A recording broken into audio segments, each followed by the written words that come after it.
Rainy reads Christmas read alouds. These are some small books by Creative Child Press. The title of this book is Rooftop Christmas by Susan Karnofsky, illustrated by Kathleen Doon.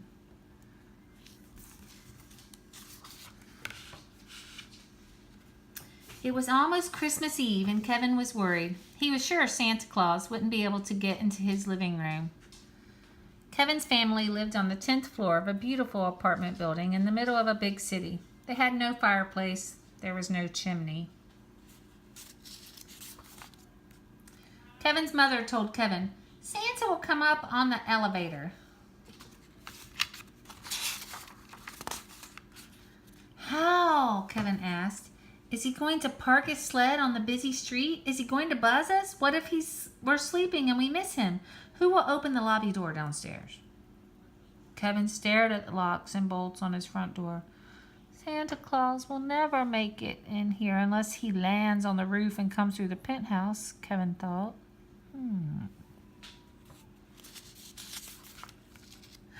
Kevin asked his mother to call the people who lived in the penthouse. "Oh dear," she stammered. "I'm too busy right now. And besides, I don't know who lives up there. But I've heard it's a man, a very wealthy, strange man who likes to be left alone." "I'll write him a letter," Kevin said. The letter was short. It said, "Dear man in the penthouse, Santa needs to get to my apartment. Can he use your terrace door? Kevin Hills, apartment 10D. Kevin didn't want to bother his mom anymore. He decided to deliver the letter himself. He snuck out of the apartment and got on the elevator. On the 20th floor, the elevator doors opened out onto a private hallway. Unlike Kevin's floor, there weren't a lot of doors. There was only one door, with a big, beautiful, fancy gold door. Kevin knocked on the door. No one answered. Should he push a ladder under the door? Kevin knocked again. Then he noticed. The door moved when he knocked. It was open. Kevin peeked in. He saw the terrace doors that led to the roof and suddenly got a wild idea. "I'll sneak out there and wait for Santa myself," he thought. Kevin tiptoed through the beautiful living room towards the terrace doors. He turned the knob. The door was locked. He gave both doors a good pull, which set off a burglar alarm. Kevin had never been more scared. He had to get out of there. He turned and ran.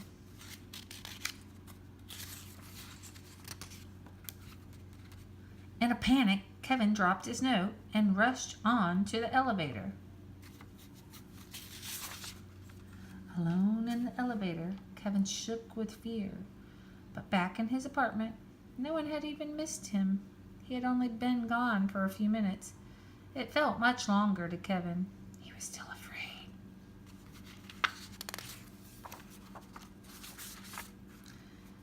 Kevin tried to enjoy Christmas Eve. The tree looked beautiful. His parents were happy, but Kevin was miserable.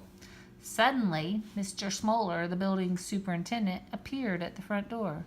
He whispered something to Kevin's parents. "Oh no, get your coat on and go with Mr. Smoller," they said.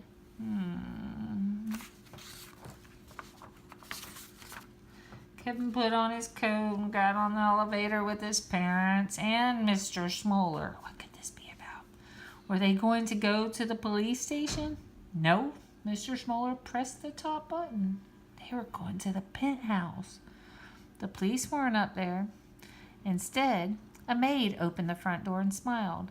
If she were expecting Kevin, she led him to the terrace door. "Go on now," she said, and gave him a little push. "Mr. Montgomery found your note." Uh-oh, Kevin thought. Kevin didn't know what to expect, but what he found was more than he had hoped for. There on the rooftop, strung in flashing Christmas lights, were the words, "Santa, enter here." And there's his note. "Dear Santa, Kevin lives in 10D. If you can't get in, leave his present under the tree. Mr. Montgomery. As soon as he saw the sign, Kevin wasn't worried anymore. He knew this Christmas Eve Santa Claus would certainly find him. Aww, thank you. If you liked this book, please leave comments, like, and subscribe to my channel. Thank you for visiting Rainy Reads.